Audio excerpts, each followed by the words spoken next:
Maybe you've heard of potato towers. Maybe you haven't. But either way, I can tell you this from experience. They work. And once I started doing them properly, I liked the results so much that it became the main way I grow potatoes now. I've grown potatoes in the ground. I've grown them in towers.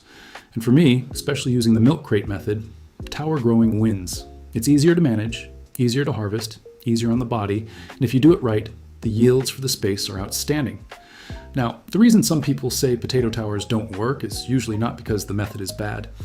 It's because there are a few important details that make or break the whole thing. The kind of potato you use, how you build the tower, and especially how you manage moisture. If you miss those, your results can be disappointing. But if you know the tricks I'm about to walk you through, you can get unbelievably good results. So in this video, I'm going to break down exactly why potato towers work, how the biology behind them works, what kinds of potatoes do best in them, how to water them properly, how they compare to in-ground potatoes, and why the milk crate setup is my favorite by far.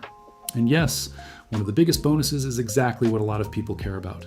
Less bending over, easier harvest, and a much cleaner workflow from growing to storage.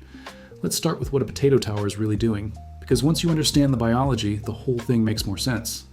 A potato tower is basically a vertical hilling system. Instead of planting potatoes in a trench and hilling them once or twice in the ground, you build upward in layers using a container or structure. Wire, crates, barrels, bins, or another frame. And you keep adding growing material around the stems as the plant grows. The idea behind this is simple.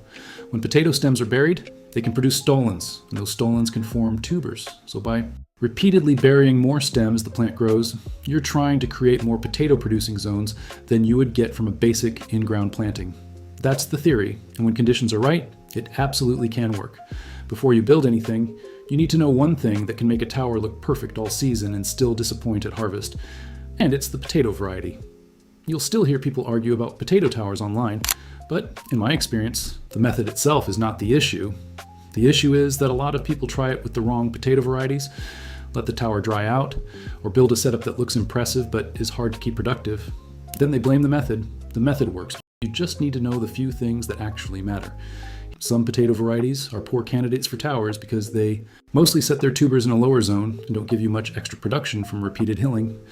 These are often described by gardeners as more determinate types in tower discussions. Common examples people mention are Yukon Gold, Red Norland, and many early potatoes. If you use those in a tower, you may still get potatoes, but you often won't get the big vertical bonus people are hoping for. The better candidates are the types commonly described as more indeterminate or tower responsive, potatoes that tend to keep rewarding repeated hilling better. Examples often recommended for towers include Russet Burbank, German Butterball, Kennebec, Elba, and some larger russet-type potatoes. Those are the kinds that are more likely to give you meaningful multi-layer production in a tower system. That one decision can be the difference between a disappointing harvest and a really impressive one. Now, even with the right variety, potato towers are not magic. They're a trade-off system. They gain some things and lose some things compared to growing in the ground. And where they shine is space and convenience. If you have a small yard, a side yard, a patio, poor native soil, or you simply don't want to dedicate a long row to potatoes, towers are a very practical option. They let you produce a useful harvest in a small footprint, and they're much easier to place in awkward spaces that would be annoying to dig and hill traditionally. They're also easier on the body, which is a bigger deal than people admit.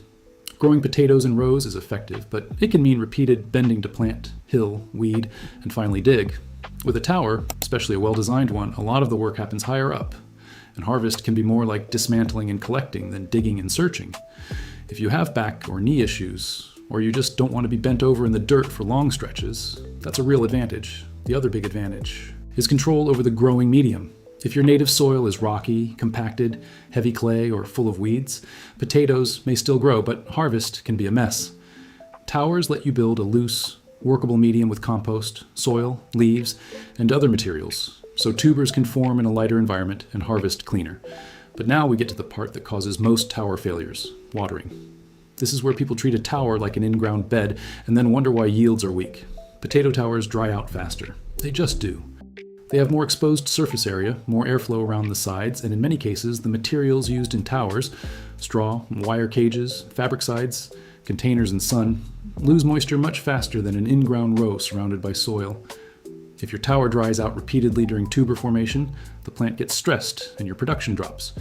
You may get fewer tubers, smaller tubers, or a lot of underwhelming little potatoes. So if someone asks me what matters most for tower yield after variety choice, it's this: steady moisture. Not soggy, not swampy, just consistently moist. In hot weather, that may mean checking daily. In cooler weather, every couple of days may be enough. The easiest rule is the finger test. Check a few inches down in the mix. If it's drying out there, water deeply. Don't just wet the surface and walk away. And the growing mix matters here too. A good tower mix has to hold moisture but still drain well. If you use mostly straw, it can dry too fast and settle unevenly. If you use a heavy, dense mix with too much compost and no structure, it can compact and reduce airflow. You want something balanced. A practical approach is layering with a mix of soil and compost, then adding lighter material like dry leaves, a bit of hay or straw, and even some grass clippings in thin layers. Leaves are great. Compost is great. Straw or hay can help with structure and moisture buffering. Grass clippings can help too, but use them lightly and mixed in, not thick, wet mats that turn into slime. You can absolutely build a productive tower using materials most people already have: compost, dirt, leaves, grass clippings, and some straw. The main goal is to keep the tower loose enough to breathe and moist enough to support tuber growth all season. Now let's talk production, because this is the part people really care about. When potato towers are built properly, planted with the right varieties, and kept evenly watered, they can produce amazing yields for the footprint. That's why so many people who do them correctly end up sticking with them. And in my case, after doing both methods, I prefer towers by a long shot, especially milk crates, because even beyond yield, the whole process is just easier and more enjoyable. Compared to in-ground potatoes, here's the honest comparison. If your soil is excellent and you have lots of room, in-ground rows can still do very well on total yield, especially over a larger area. Potatoes naturally perform well in the ground, and the surrounding soil helps buffer moisture.